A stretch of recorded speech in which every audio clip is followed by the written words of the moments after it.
Existentialism, an educational philosophy. What is existentialism? Existentialist schools, also named democratic schools or Sudbury schools, are defined by its student-centered philosophy that emphasizes the development of the self over any specific standard curriculum. It functions off of the belief that creativity, curiosity, and critical thinking are the most important skill sets to foster. In Sadker's chapter on educational philosophies, he summarizes, in the existentialist classroom, subject matter takes second place to helping the student understand and appreciate themselves as unique individuals.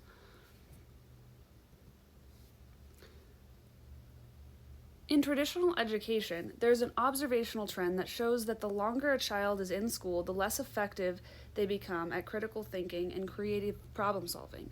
Existentialism seeks to correct this by leaning into the natural curiosity of children and creating environments that encourage experimental, hands-on processes. Unlike traditional schools, existentialist schools are not designed to teach your children the basics of math, English, and science and prepare them to replenish the workforce, nor are they designed with the intention of competing economically with China. Instead, the purpose of these schools is to cultivate the individual passions and skills of each student to best prepare them for finding fulfillment in life. Sadker explains that the school purpose is to build on the students' natural curiosity based on the belief that authentic learning takes place only when students initiate it. The school operates on the premise that all of its students are creative and each should be helped to discover and nurture his or her individual talents. So who decides what is taught? Well, in the spirit of radical student-centered philosophy, the students do. Learning content is decided by each individual student based on each student's individual interests and curiosities. They're encouraged to follow every whim and dive deep into whatever subject calls to them with little to no influence from the teachers. This means that their motivation for learning is entirely intrinsic, and studies show again and again that this method leads to more effective and memorable learning experiences. Sadker explains that teaching students what adults believe they should learn is neither efficient nor effective. In fact, most of this quote-unquote learning will be forgotten. Instead, each student should decide what he or she needs to learn and when to learn it. So why student-led teaching? Why is this so effective? Well, for starters, it operates off of the belief that humans are inherently curious and therefore want to learn. By tapping into this natural instinct, we don't need to trick students into learning through elaborate punishment reward schemes. This leads to students taking responsibility for their own learning. When they don't feel like learning is this negative thing that they have to be manipulated into doing, it can actually be a joyful process that students will want to take ownership of. When student takes ownership of their learning, they're able to build a sense of pride and accountability around their accomplishments because they're truly doing it for themselves. Finally, student-based teaching addresses the need for individualized learning. Traditional schools struggle to enforce standardized curriculums to large groups of students because the needs of each student is different. If we as educators are trying to cultivate diverse and creative classrooms, we cannot do so with a one-size-fits-all method. This method allows space for the various needs of students and individuals. Furthermore, traditional curriculum teaching really only prepares students for success within the bubble of academia. Educational reformer John Dewey argues that existential teaching methods and student-centered approaches prepare students for the, quote, real world. He says it eloquently, if subject matter grows out of the child's own past doings, thinkings, and sufferings and grows into the application in further achievements and receptivities, then no device or trick method has to be resorted to in order to enlist interest. He continues that ultimately, the ability to find deep interest in occupations, interest that embraces not only their curricular content but also their social value, prepares the child to find meaning, pleasure, and social significance in their work as an adult. That's all to say that by building the skill sets of exploring oneself freely, you set the child up to be able to find that same sense of pride and joy in their adult life. So what is the role of the teacher? If students make all of the choices, what do the teachers even do? According to the testimony of the Sudbury School, the role of the teacher is to be a role model of responsible adult behavior, offer their insight and whatever relevant experience they may have to the student's interest. They are there to be available to the student to guide and assist in curating activities and opportunities. In any given day, they may actively teach a class, recommend a book or other resource, or often they will set up learning opportunities such as volunteer work, internships, and community projects. The student and teacher dynamic is notable as well. Rather than the traditional power dynamic of the teacher and pupil, the authentic interpersonal relationships with teachers are emphasized. Teachers treat the students as capable young adults, and teachers are more like mentors, and students are given a great deal of responsibility and autonomy.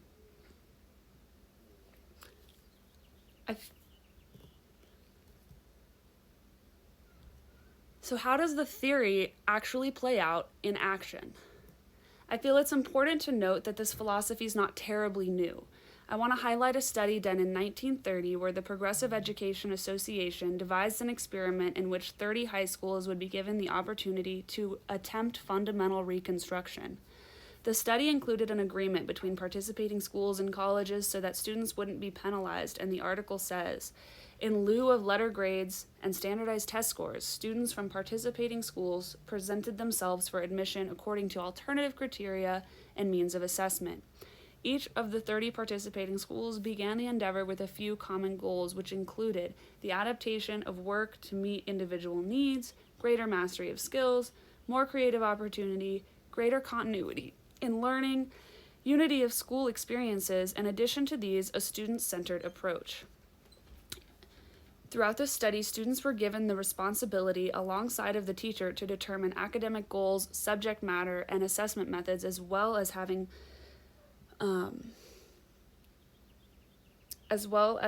voice in the general discussions of the experimental reform process. In the conclusion of the study, they said, this change in the pupil's place in the general life of the school and in the classroom enhances his sense of his own worth, develops his habit of responsibility, and challenges the most vigorous use of this intelligence. This study reports back all of the anticipated benefits of student-centered learning.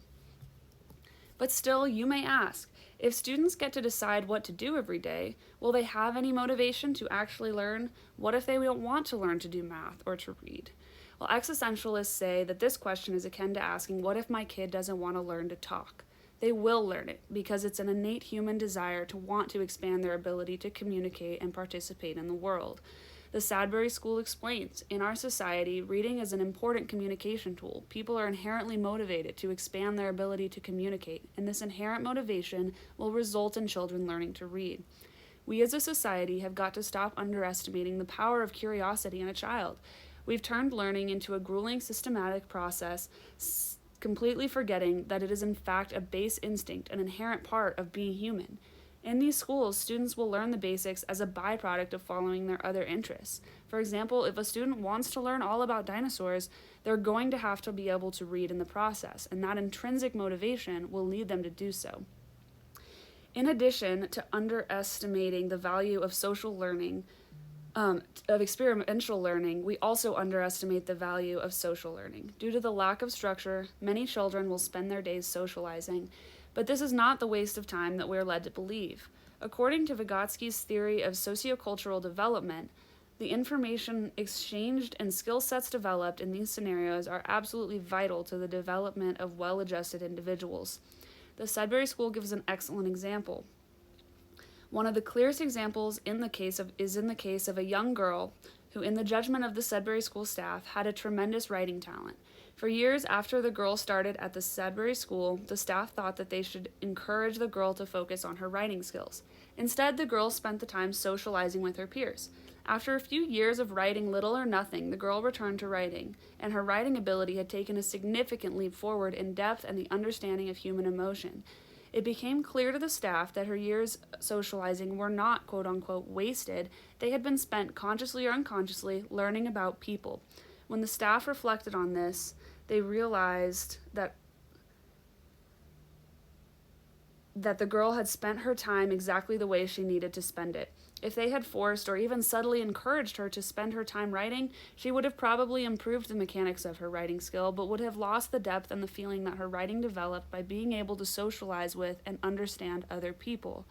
This is a testament to the value of trusting the individual process and the educational value of every human experience. One of the most important keys to the success of these schools is their implementation of active democracy. These schools hold regular meetings about the operation of the school. In these meetings, every student's voice holds the same weight as the administrators. They contribute to decisions on day-to-day operations, budgets, rules, and even staffing. This, along with their freedom of academic choice, helps to build that same sense of ownership over the school communities. As active participants in the school culture, kids don't end up feeling disenchanted by their leadership and instead often step up to the challenge of navigating democracy. This aligns with a quote from Why Go to School by Walk. He says, "Rather than learning the Disney version of our democracy in a textbook, our students should be living the complex and messy realities of democracy in their classrooms. Rather than being places where students sit in silence as their teachers talk all day, our classrooms would be dynamic public spaces where the authentic and vibrant discourse of daily democracy would be an essential part of the school experience." While some may think that this approach is radical and perhaps too much for kids, the Sudbury School says that it is a necessity that if they are to be given the true responsibility for their education. There is no such thing as partial responsibility, and the students are either responsible or they're not. They're either trusted or they're not. Another common point of concern arises in the realm of evaluation. These schools do not use grading systems or testing as evaluation methods. Instead, they rely entirely on self-evaluation.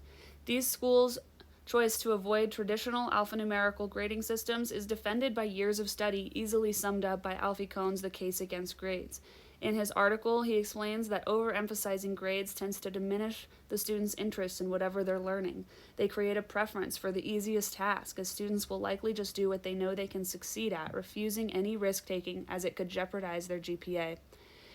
Grades also tend to reduce the quality of thinking in that they often promote surface-level understandings. And finally, grading systems operate solely on the extrinsic motivation. Extrinsic motivation often undermines intrinsic motivation and diminishes a desire to learn for learning's sake. Existentialist schools say that self-evaluation is more effective and accurate representation of learning because students know when they understand a subject or a skill and when they do not.